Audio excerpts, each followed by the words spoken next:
돈이 되거나 도움이 되는 정보를 전달해드리는 인포머니입니다. 보건복지부는 7월 29일 2023년 기준 중위소득을 발표했는데요.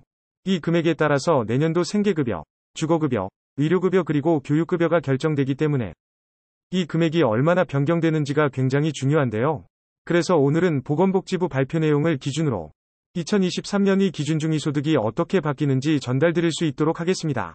내용이 궁금하시다면 영상 끝까지 시청해 주시기 바랍니다.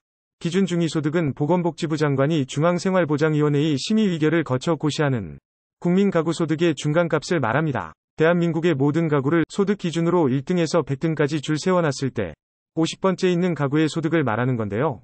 2023년도 중위소득이 4인 가구 기준으로 5.47% 인상돼서 540만 964원으로 결정됐습니다. 2023년 기준 중위소득은 윤석열 정부의 저소득층에 촘촘하고 두텁게 지원한다 는 정책 기조에 따라 대내외의 어려운 경제 여건에도 불구하고 맞춤형 급여 체계로 전환된 2015년 이후 역대 최고 증가율로 결정된 것인데요. 지금 보이시는 표를 보시면 기준 중위소득이 전반적으로 올라간 것을 확인하실 수 있는데요. 말씀드린 대로 4인 가구는 2022년 512만 1080원에서 2023년 540만 964원으로 5.47% 인상되었고요. 1인 가구는 194만 4812원에서 207만 7892원으로 6.84%, 2인 가구는 326만 85원에서 345만 6155원으로 6.01%, 3인 가구는 419만 4701원에서 443만 4816원으로 5.72% 인상되었습니다. 4인 가구 기준 최종 증가율 5.47%는 그간 코로나19 등 경기 침체 상황을 고려해 기본 증가율을 하향 조정해온 과거 2년과는 달리 2020년 기준 중위소득 산정 방식 개편 이후 최초로 원칙을 반영하여 결정한 결과로서도 그 의의가 있다고 하는데요. 지금까지 살펴본 기준 중위소득이 중요한 이유는 이 중위소득에 따라 생계급여, 주거급여, 의료급여, 교육급여를 받을 수 있는지 여부가 결정되기 때문입니다. 중앙생활보장위원회에서는 지금까지 함께 보신 2023년도 기준 중위소득과 함께 2023년각 급여별 선정 기준 및 최저보장 수준도 확정하였는데요. 급여별 선정 기준은 기준 중위소득 대비 일정 비율을 적용하여 결정되고 기준 중위소득 대비 생계급여는 30%, 의료급여는 40%, 주거급여는 47%, 교육급여는 50% 이하 가구에게 지급됩니다. 2023년에 새롭게 적용되는 가구별로 급여별 선정 기준을 살펴보도록 하겠습니다. 교육급여는 중위 50% 이하, 주거급여는 중위 47% 이하, 의료급여는 중위 40% 이하, 생계급여는 중위 30% 이하가 되어야 받으실 수 있는데요. 이를 금액별로 살펴보면 우선 1인 가구의 경우 교육급여 103만 8,946원, 주거급여 97만 6,609원, 의료급여 83만 1,157원, 생계급여 62만 3,368원 이하로 결정되었습니다.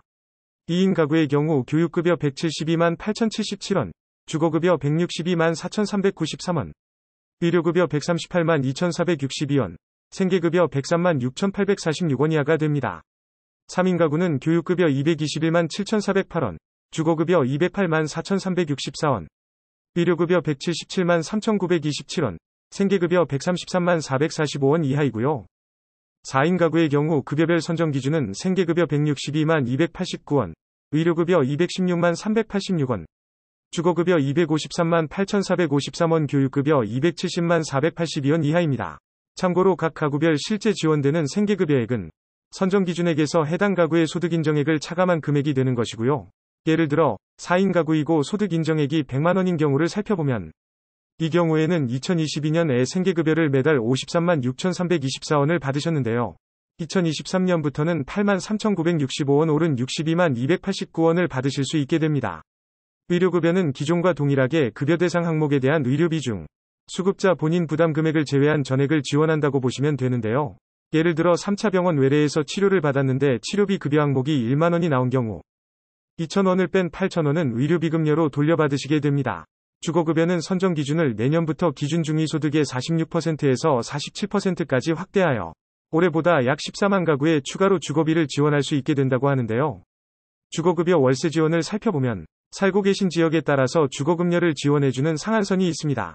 1급지 서울의 경우 4인 가구 기준으로 매달 주거비를 51만원 지원받으실 수 있습니다. 2급지인 경기 인천의 경우 표에서 보시는 것처럼 4인 가구가 월 39만 4천원, 그리고 3급지에 해당하는 광역시, 세종시 등에서 4인 가구가 월 31만 3천원을 지원받으실 수 있습니다. 최근 몇 년간 부동산 가격 급등으로 인해 전세는 물론 월세도 정말 많이 올랐는데요. 사실 주거급여가 오르긴 했지만 이렇게 급등한 주거비용을 제대로 반영했다고 보기는 어려울 것 같습니다. 앞으로는 현실적인 주거비용 수준을 감안하여 실질적인 지원이 이루어질 수 있었으면 하는 바람입니다. 마지막으로 교육급여를 살펴보면 교육급여는 교육활동 지원비가 저소득층의 교육활동에 보다 많이 사용될 수 있도록 지급 방식을 2023년 3월부터 현금에서 바우처로 개편합니다.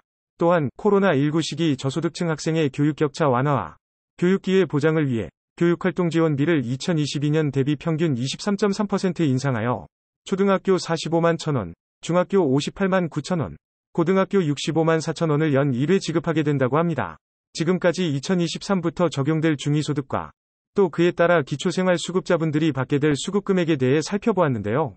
물가 상승, 코로나19로 인한 어려운 상황에서 하루속히 벗어나 저소득층의 생활이 내년에는 한층 나아지기를 바라며 기초생활보장제도와 여러 복지사업의 기준이 되는 2023년 기준 중위소득 인상이 조금이나마 보탬이 되기를 바라면서 오늘의 영상을 마치도록 하겠습니다. 오늘 영상 도움이 되셨다면 구독과 좋아요 부탁드립니다. 이상 돈이 되거나 도움이 되는 정보를 전달드리는 인포머니였습니다.